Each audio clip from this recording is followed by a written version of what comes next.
እዛ ሆኖ ሊፈጠር ይችላል። ገባሽ አይደል? ጭንቅላቱ ፈቅዶ ወይ ደግሞ አእምሮ ትክክል እስካልሆነ ሰዓትና ያለበትን ሲቹዌሽን ማያውቅ ከሆነ እንዴት ምን አይነት ነገር ሊፈጠር ይችላል? ገባሽ? ቢያንስ ይሄንንማ ከግምት ከተችው ከዛም በላይ ደግሞ ኦልሬዲ ፎቶውን ድንገት ብትለቀው ወይ የሆነ ሰው የማይሆን ሰው ጋር ልካው እንትን ብትል እኔ ሁልጊዜ የዘላለም ጸጸት ነው የሚይዘኝ። ሁሌ ሰው ፊት ላፍር ነው፣ ኮንፊደንስ ነው የሚያሳጣኝ። ገባሽ?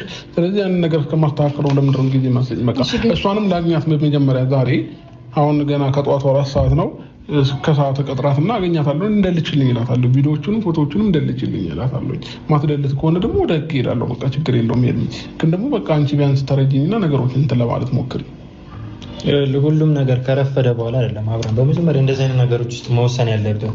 መጀመሪያ እንደዚህ አይነት ነገር ውስጥ ስትገባ ራስን ሪስክ ምን አይነት ሪስክ ውስጥ እየከተትክ እንደሆነ ማወቅ አለብን። አንተ ወጣት ልጅ ነህ፣ ትልቅ ሰው ነህ።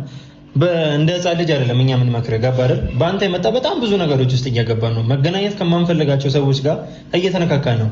ገባ? እዚህ ጋር ደግሞ እነ ፈረንጁ የሚሆኑ እነ ማንም የሚሆኑ እዚህ ጋር ካሜራ ደቅነው ሆን ብለው ያሴሩት ሴራ ነው ላልከው ደግሞ ከፍቅር ጋር ከዚህ በፊትም ኮኔክሽን ይኑራችሁ አይኑራችሁ አላውቅም። ገባ? ይሄ ነገር በተደጋጋሚ ሲሆን ፈረንጁ መሮት ይሆናል ያንን ቪዲዮ ወጣብህ። ስለዚህ አንተ ደግሞ ይሄንን ነገር ማስተካከል የምትችለው በፊትና ይሄንን ጭንቅላት መጠቀም ከቻልክ ነገሮችን እንዳለ መጀመሪያውን ማስተካከል የነበረብህ። ገባ? አሁን ሄርሜላ ጋር እየመጣ እንደ አዲስ በቃ የእነሱ ነገር ጉዳት እየሆነ ሲታየቅ ወይ ደግሞ እነሱ እየጎዱ ሲመጡ ሄርሜላ ታስፈልገኛለች እያልክ ከጎኗ አይደለም መምጣት ያለብህ። ሄርሜላን በእንደዚህ አይነት መንገድም እንድታገኛትም አልፈልግም።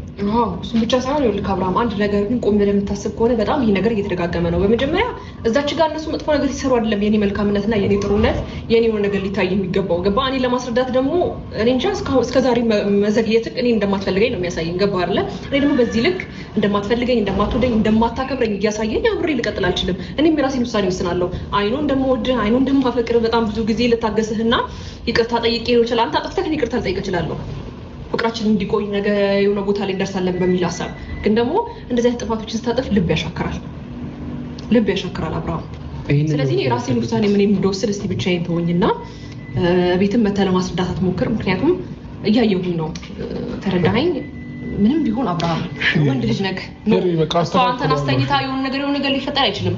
ከተፈጠረ እንኳን በህግ ይድባትና ፍቅርን የሆነ ነገሮችን አስተካክለህ ተመልሰህ ወደ እኔ ገና ከፈለክ የእውነት እንዳምንህ ከፈለክ ማለት ነው እኮ አስተካክለዋለሁ። ይሄን ቢበቃ ፕሊስ በቃ ምንድን ነው የምታስተካክለው? ሁሉንም ነገር እናስተካክላለን። ምንድን ነገሮች እንዳለ ከረፈደ በኋላ ለምንድን ነው ሁሉ ነገር የሚረዳው? አሁን አረፈደም እኮ ከዚህ በኋላ ነው የሚረፍደው። ገባህ? ለምንድን ነው እኔ በጊዜው ማትረዳው ነው? አሁን በእጅ የያዙት ወርቅ ይቆጠራል እንደ መዳብ እንደሚባለው አባባል እየሆንክ ነው።